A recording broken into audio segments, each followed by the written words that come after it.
Welcome to the Exposed Print Podcast with Jared Bidney. In this episode, I'm going to go over how I approach reading different books, and particular books involving sport performance training. So, generally, when I read a book, I read it from cover to cover, and I highlight different things along the way. And for the things I think are important, I stick, like you can see here, if you're watching on the YouTube, different sheets of paper and different things, different segments of the book that I want to read or go back and reread.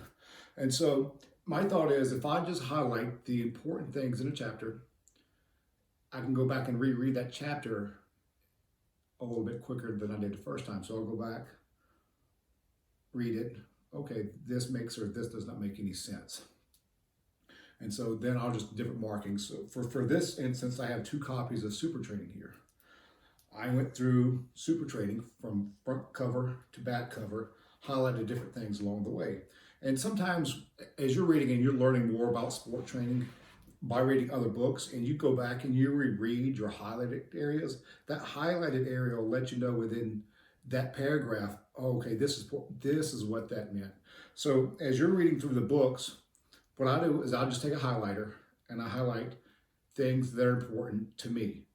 If it does not involve sport training, if it does not increase explosive strength, I'm looking for performance stuff like explosive strength, strength, speed, and understanding the difference between speed, strength, and strength, speed, explosive power. And sometimes a lot, especially through the book of Super Training, a lot of it can get very confusing. And if you don't have an anatomy background or human performance or sports science background, Super Training can get really overwhelming. And for the first time I went through it, I have an exercise science degree. I'm certified through the National Strength Conditioning Association. And for me, it took me a little while to grasp it. So I started reading chapter after chapter and said, damn, this is so much more in detail than I thought. And so as I was going through the first book, I just kind of highlighted, like I said, the things that I thought were important. And so, but even with my note cards and things in the book like that, I read this, but where in that book did I read it? Damn. But then by the time I go back and reread the chapters that are highlighted, I still specifically did not know where it mentioned the particular thing that I was looking for. And so sometimes the index of the books are not that great. So with Super Training, if I want to look up speed, strength, or strength, speed, it'd send me to so-and-so page. Then I look at it, then that's not what I was looking for. I thought I read something different. So I'd keep searching, and keep searching, and eventually I'd find it. I was like, damn, that's taking too long. And so what I'm trying to tell you is sometimes the index of the books will not take you to the specific thing that you read before. So if you're trying to hunt down, I know it's in my brain somewhere, but I can't quite remember everything, but I know I read it here, or I know I read it here. So, and sometimes I'm reading through the Super Training chapters are sometimes very long. I think chapter 1 is like 92 pages or some crazy stuff like that. But Super Training really explains the science and application behind a lot of different things. Mel Siff did a great job of it. Did such a great job of it. I am such a proponent of the book Super Training that I'm actually going to be selling it on my website. So for those of you who want to purchase Super Training, and I'm going to see what happens and see if I can get to the point to where I can go and kind of teach what goes along with it and teach how I apply Super Training to what we do at the gym for those people that want to know. And I think a lot of times, sometimes people, they hear Louis talking, and Louis is just like everybody else. He wants to learn. He wants to learn what other people are doing. Hey, I broke this Russian system down. We're doing a speed day. We're doing a maximum effort day. In between all that, we're working on GPP and working on our weak points. But what are you doing with what I taught you, or what did you learn from Westside in order to apply it to your sport? So a lot of times that when you hear Louis talk and you hear all these sports people talk, Louis is a student, I'm a student. If you're listening to this podcast, you're a student. You're listening because you want to learn. You want to see if something I say can help you. And I'm listening to other people's podcasts and trying to learn from them to see if what they say can help me. We're all trying we're all in the same game. So what Louis asking is, what do we do? What do I do? How am I using speed strength to help me? How am I using the dynamic effort day to help me? How am I using the maximum effort day to help me? How am I using the repeated effort to help me? Conjugated training is bringing up all your strengths at the same time. We're not going through a block where we're working on speed and power. We're not going through a block where we're working on muscle hypertrophy. We're not going through a block where we're working on muscular endurance. We're not going through a block where we're working on just maximum strength. We're trying to increase our speed strength. We're trying to increase our strength speed, and we're trying to increase our muscular size all at the same time. So speed strength is the dynamic effort day. Maximum effort day, brief maximal attention method, for which most of you know that's kind of what we use with the younger people because of their training age. If you heard me talk on the other podcast, if a kid starts in high school as a freshman and he only works out 4 years of high school, gets into 2 years of college, those 4 years of high school, 2 years of college, that's only 6 years of training experience. Then if you take a bodybuilder or a power lifter or an Olympic lifter, sometimes those people are right around 30 years old, and they may have started when they were 12 or even younger. So if they started when they're 12 and now they're 30 competing at high level, that's 18 years old. That's 18 years old of training knowledge. The body has learned training out of 18 years. So imagine how much more like what Louis guys got. And so there's no way a person with training experience of 6 years is going to match the person who experienced training with 18 years, especially at the high level. So that's sometimes why we don't use the maximum effort method. We use a sub-method of the maximum effort method where we get the same neuromuscular response by doing that. So for the younger infant people, they can't apply calculus and physics to this equation because they've not learned those specific things yet. If they've not learned algebra, if they've not learned general math, how can they apply stuff to physics if they don't understand what the y equals mx plus b or some stuff like that? So you got to think with everything that I do, I have learned from Louis, and Louis has directed me toward these books. So I got Super Training here. I got Science of Sports Training. I got Build a Better Athlete by Michael Yesses. Michael Yesses is one of the main people that translated this stuff from Russia to the U.S. And a lot of this stuff in Super Training did come from the sports science coaches from overseas. And I think if you listen to the podcast, How We Got Screwed Up in the First Place, you would understand where all this information came from and why we're so screwed up in the U.S. as far as training knowledge. A lot of our stuff comes from an aerobic background. Bodybuilding was huge in the 70s. And the National Strength Conditioning Association, I don't think getting started to the 80s, maybe late 70s, early 80s. So if we were learning bodybuilding in the 70s, cardiovascular doctrine, and the people that were bodybuilding couldn't do the cardiovascular bits because they had too much muscular mass. So that's why they said if you're big, it'll make you slow. And that's how a lot of us started growing up. And so our parents may have said that because that's what they heard. Well, back then, a bodybuilder was not going to go run a marathon. So you got the people that have one part aerobics, you got the other people that are bodybuilding. Sport performance in the U.S. really did not start happening. Well, we started trying to clean it up early 80s. We started learning it a little bit more in the 90s. And in the 2000s, it started really getting better. There was not a whole lot of universities out there that even did exercise science. And when they did exercise science, they didn't have books. I go around to all these different universities, and I still check today to see if we're being taught. We're undereducated in the university system. The university system out there is prepping these people to go to maybe physical therapy school, nursing, stuff that's much more important. I wouldn't say it's more important. I would say it's more, you got more job entities that can go off. Everybody going to school is not going to be a human performance specialist. You got more people going to school that's going to go to nursing school, physical therapy school, maybe growing to be a doctor or whatever. So you got to think a lot of these people in this school are not caring about the same thing I'm caring about. I always wanted to be fast. I was always a competitor. I always wanted to beat you. I hate losing. I hate losing more than anything. So I've always tried to learn how can I be stronger than you? How can I beat you in pull-ups? How can I beat you in a sprint? How can I beat you in a vertical? How can I beat you in bench? How can I beat you in squat? How can I beat you in golf? Golf's one of my favorite sports out there. And if I played ping pong, I was going to beat you in ping pong, darts. I am a competitor. I want to win. So a lot of times in these universities, we're getting screwed up because we're not being taught the correct information because they don't care. It's just not popular enough for them, I guess, to teach it. So just because someone says they have an exercise science degree, don't mean they know anything. I had an exercise science degree. I didn't know anything. I still don't know anything. I'm still learning. And so what I'm trying to do is teach people. That's what I want to do. I want to teach people why, how. Well, what about this? What about that? Hey, you got a lot of these track people out there. Like, I'm going to read a book over here on track. A lot of the stuff that we're learning is, if you're a sport coach at a university, if you're a high school coach or whatever, a lot of the information for running stuff comes from track.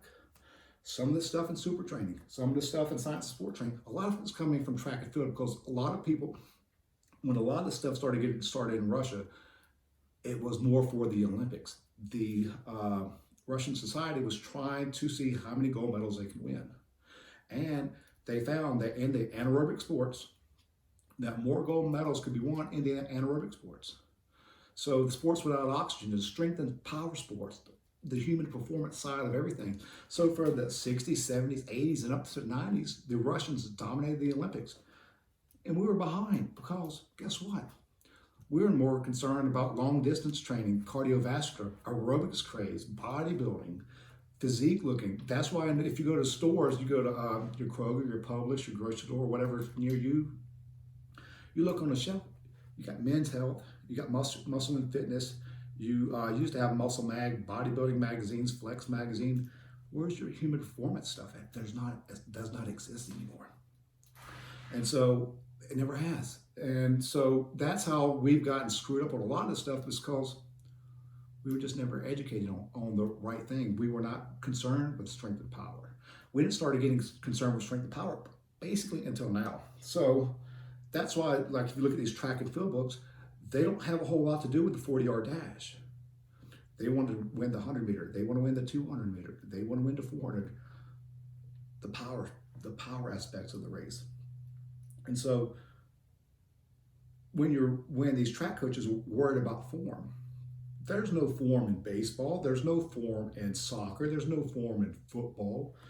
You may go 5 yards. Oh shit, what happened? I got to change. I got to go this direction. Same thing in baseball. Oh, you're running first.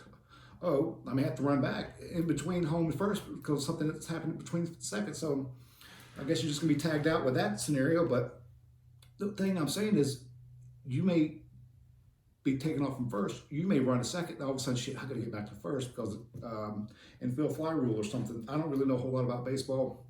Just trying to throw out some different scenarios that the outfielder may be running, get called off. They're not. You got a glove in your hand. You have a glove on your hand when you're doing track? No. You got football pads on. You got a football in one hand. You're trying to track down this other guy. This guy gets in front of you. Got to change direction. 5, 10, 15 yards max that you may be running in a straight line before you got to stop and do something else. So in sport training, it's all about accelerating. How fast can I get from point A to point B? Not this long distance stuff. Not worried about 45-degree angle or whatever angle that you need to worry about after you come out of a sprint. Not worrying so much about what the flying 10 is, because you have to be rolling at maximum velocity even to calculate those numbers. And so sometimes the 40-yard dash is a great test for explosive power because they have to get up and going really quickly, or they're not going to reach max velocity in order to run a great 40. So that's the 40-yard dash is just telling you how fast can this athlete accelerate. And so if an athlete weighing 225 can run a 4.40, well, everybody knows that that's athletic. That guy can get up and get moving and roll. So what I'm trying to say is sometimes that when we're reading these books, that we're reading it for what it is. We're not reading it for what it needs to be in your situation. So as I have flipped through super training and I have found that I can't find this or I can't find that, I said, damn, I need to be able to find what I want to when I want to so that I can get to that real quick. So as I went through my first copy of super training, I said, dang, I bought my kids one. I was even trying to pay people $50 a chapter if they would read super training so that they could ask me questions so that I could help answer that question. But it also helped enhance my knowledge if I can explain what the hell they just read. And if you've never read Super Training, you may read a sentence or two and like, what the hell did I just read? And so that's how it is. And so if I could explain it to someone, just like if I could explain it to y'all on the podcast, or on YouTube, wherever you're listening from, I know it, and it helps me understand it, but then yet I can apply it into the gym situation, and I can see, oh, this works. This works. It was written because of this scenario or this situation right here. So for me, when I'm reading a book, like I said before, I take a highlighter. I go chapter after chapter, then I'm reading and highlighting different aspects of the book so that when I go back, it's easier for me to read a chapter. But further than that, in particular for the book called Super Training, I have created or redoing my own index.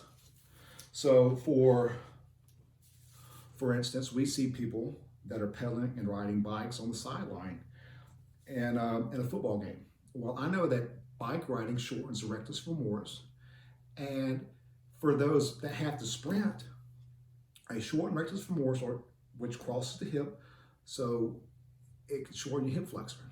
Because if it crosses the hip, it's actually a hip flexor. It's not that there's not a particular hip flexor. There's not a particular hip muscle. There are muscles that cross the joint. Which muscles extend the hip? That's your glutes and that's your hamstrings. So hips. Hey, we need hips. We need hips. Well, shit, if you don't know what muscles cross the hip, how are you going to strengthen them? And what we're going to learn is that strength is the main character. So like if in the book, Science of Sports Training,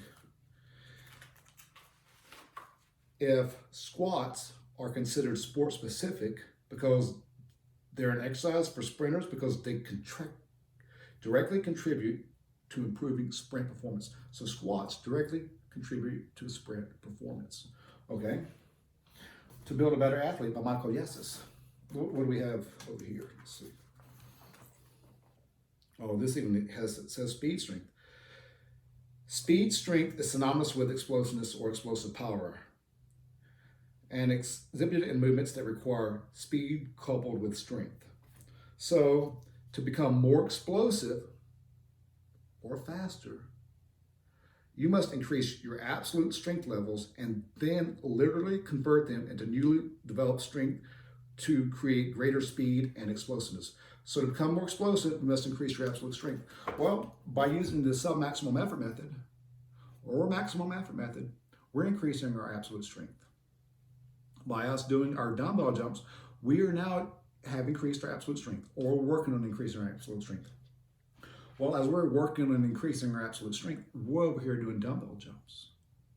Dumbbell jumps is our dynamic effort exercise. We don't do speed squats. We're not trying to outrun a squat suit before the squat suit quits working. So for those you don't know, like in powerlifting, if you hear, like, listen to Louis' videos, back, the further they set your hips back, the tighter that suit gets. So it's going to get tight. And so even in USAPL, single ply, back, hips back. You watch them, they'll bend the hips back, open the knees, and try to get back. Because as they're going back, they're stretching their hamstrings. They're actually stretching the squat suit out a good bit because the more they get used out of that squat suit, that's why it's called geared lifting. They are skilled athletes learning how to use specific things in order to help them do a specific thing. So as they're squatting and they're using that squat suit, back, they're trying to stretch the squat suit so that it can accelerate them forward. Well, you got more hips and hamstrings with that. Without a squat suit, your knees will come forward. Then it's going to be more quad development, which then is more accelerating development strength.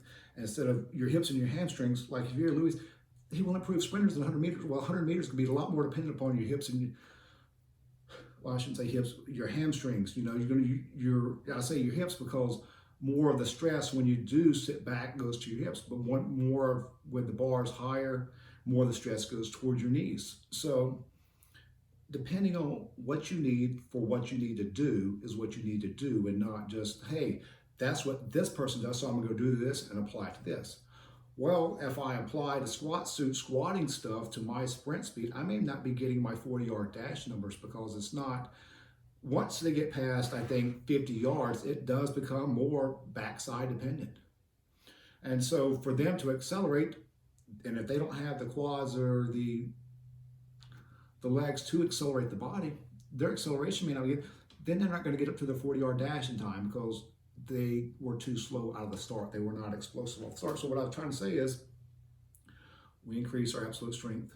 We work on our dynamic effort, which is our speed strength exercises. And then we're also doing accessories, our 45 hyper, our rack pulls, our abs. We're doing those with the repetition method in order to increase muscular size. We're working on our dynamic effort, our rate of force development with our jumps. Very rarely do we sprint because I'm trying to prove to the athletes in the gym that we'll get a lot faster without even having to work on our sprints and things. So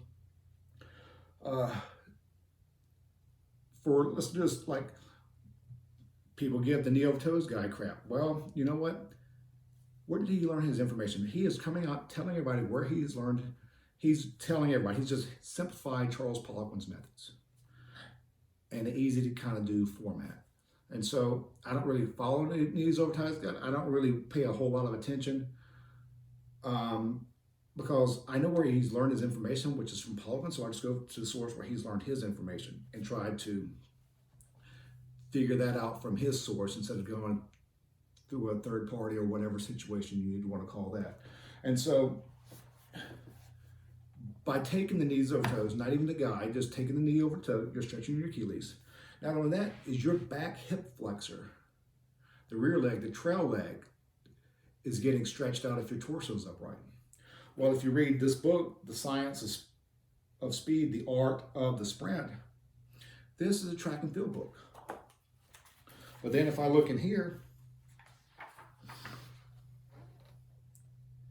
full hip extension, optimize force applied to the ground. Well, for a lot of the kids at the gym and for a lot of kids I've seen, their hip flexors are tight. Well, the walking knee over toe lunge or the split squat is the best way, because usually if you take a kid and if you can get their hamstring to completely touch their calf, so your entire calf is being touched by your hamstring, sometimes they don't feel it in the front leg. What they say, Jared, I feel it right here in this back leg. Exactly, because they're tight. So if you're doing a walking knee over toe lunge, sometimes we don't even do it weighted because all I care about is the form. What's happening is that rear hip flexor of that leg is getting stretched out. Well, once that leg gets stretched out, and you can see a lot of people in the gym, once we've started getting better 40-yard dash times. So full hip extension optimizes force applied to the ground. And force enhancing mechanisms at the hip also increase angular velocity of the leg as it swings through. So just because that's the repeated effort, that's the repetition method that we're using. Because repeated effort, if you keep repeating it, we're not slowly statically stretching that leg. When you have an athlete, you don't necessarily need to do static stretching. Your muscles are innervated by two different types of stretch reflex receptors.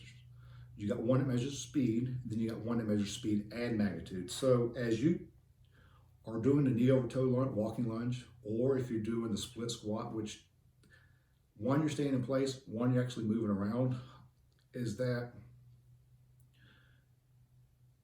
we are stretching that muscle with speed and magnitude versus statics just measuring magnitude. So one's detecting speed and magnitude, and so the other one's just detecting magnitude. So when you statically stretch, you're just doing magnitude, so that when the muscle actually has to move through a full range of motion, if you're not training it to stretch and move at the same time, you're leaving gains on the table. So let's get back to how I have done, or what I have done to help me with super training and help me to understand a lot of this stuff. I've read the book. I've highlighted specific things in each chapter that I wanted to know. I've gone back and reread my highlights so that I can remember basically what I read the first time and see if it makes sense. First time you go through, you're kind of lost. And so if you highlight it, you reread the chapter after it's been highlighted, move on, do the same thing, then everything starts to gain and make sense. But what happens 6 months down the road, like, shoot, what chapter was that in? Well, super training, especially this expanded version, is right at 578 pages. Well, I ain't got time to flip through 578 pages. So what I've done, and being that the index in the book is not as great, if I want to see something that says explosive force, I'll turn to page 128. So let's see what I did for 128 and why I did it. Because I didn't go over this stuff that I was going to be doing before. Explosive force is an inherent to the following types of muscular tension: explosive isometric, explosive ballistic, and explosive reactive ballistic. So explosive reactive ballistic is an immediate change to concentric work. This can be observed by some throwing events during individual elements of wrestling, gymnastics, figure skating, volleyball, tennis, or kicking a football.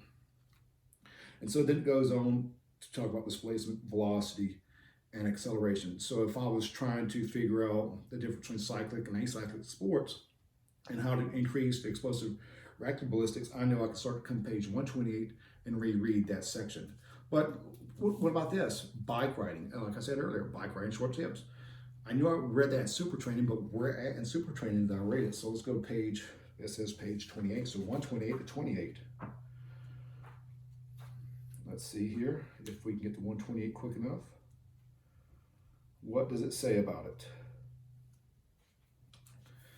Okay, in cycling and speed skating, the rectus femoris is used at a shorter length than in running because it's pronounced flexion at the hip. So cycling and speed skating, your hip does not really become extended like it does in sprinting. So Russian coaches caution against the use of regular forms of any type of cycling for any sports other than cycling itself. Because it may have not even said what I wanted it to say, because this could be a good example of what I was trying to think. Russian coaches caution against the regular use of any form, because what it's doing, if it's not going through the full range of motion, and that's the way to tighten a muscle. If you want to tighten your chest, if you want to tighten your shoulder, if you want to do something like that, you go through partial range of motions, number of reps over and over again. So for someone who has loose shoulder syndrome, short exercises, number of reps will actually tighten the muscle. So I know it's on page 128, but where it says it may tighten muscle, may be in there, but my own knowledge, I know that short range motions time after time will shorten the muscle. But I just had that highlighted because it said in cycling and speed skating, rectus femoris is used at a shorter length, meaning that it will get tighter over time than in running. So let's see, strength percentage, page 29. We went over this last week. Loads over 85% are usually necessary to increase strength of an advanced athlete. So even and people know, we read last week, the brief maximum tension method, larger loads of 85% or higher is usually where I start my people, is 85%. Then I figure out if 85% is a good starting point for them, because like I said last week, one person may get forced forward 85%. Well, I may have a person that goes 3, 3, 3, 2.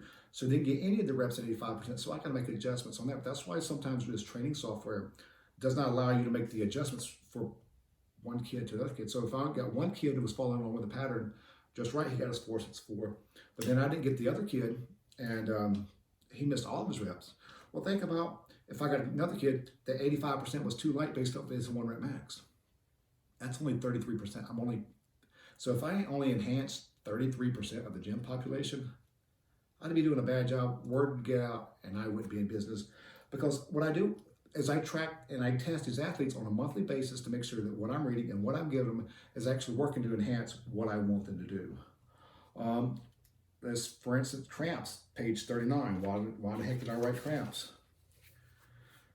If there is inadequate ATP in the muscle, or inadequate reabsorption of calcium ions into the sarcoplasmic reticulum after contraction to promote detached cross bridges, the rigor complex will persist. If this happens on a significant wide scale, the entire muscle group may cramp. So it's just trying to read the occurrence of muscle cramp, maybe explained in a similar way. and it talks about a dead body's unable to synthesize ATP. So it's trying to figure out and get you to understand what could cause cramping. So if there's an adequate amount of ATP in the muscle, well, if you take creatine or if you eat your red meat, adenosine triphosphate, you take creatine phosphate, which is a phosphate molecule which helps replenish the ATP, which if it can replenish the ATP pool in the body, your muscle won't cramp and will actually contract harder and faster, and it's got a more readily available pool to pull from. And so I've got an article on the website, something about creatine. You could type in explosive mechanics and creatine. You'll understand that creatine does not cause cramping. That was some idiot out there one day that was doing something. Hey, I took creatine this morning and I got a muscle cramp. Well, then if someone else were to be taking creatine, they said the same thing. Well, I had pancakes and I had explosive diarrhea. Oh yeah, I had pancakes, I had explosive. Well, then all of a sudden everybody would be thinking pancakes gave you explosive diarrhea. It's just once a kind of like a thing gets started in someone's head, it just kind of spreads and goes around the wrong way. So, fitness versus training, page 82.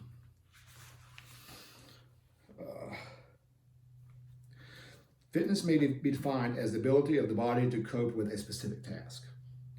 Training is thus defined initially as the process of imposing physical loading in a particular way to achieve a specific type of performance. So as you're reading, and I'm going back and reading this, like intensity, fitness, soreness, I didn't go back and I'm just kind of picking stuff and kind of going off a limb. And I may not be given the greatest examples in here, but I'm trying to show you what I'm trying to do is read a book. Dang, I can't go find out what I did. Where was this at? Like, where was the bike riding thing? If I would have spent more time, I would have been able to reread or re-highlight a little bit broader spectrum of the bike riding. I would have been able to do a little bit greater example of the strength thing. I just wanted to do this podcast because I said I was going to do it so I can get out there. I'm going to try to do 2 more podcasts this week.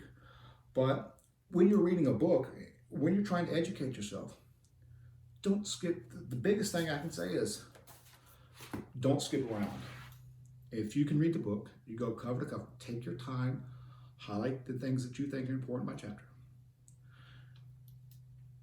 I've got 2 copies of Science of Sports Training. I probably have 3 copies of Super Training.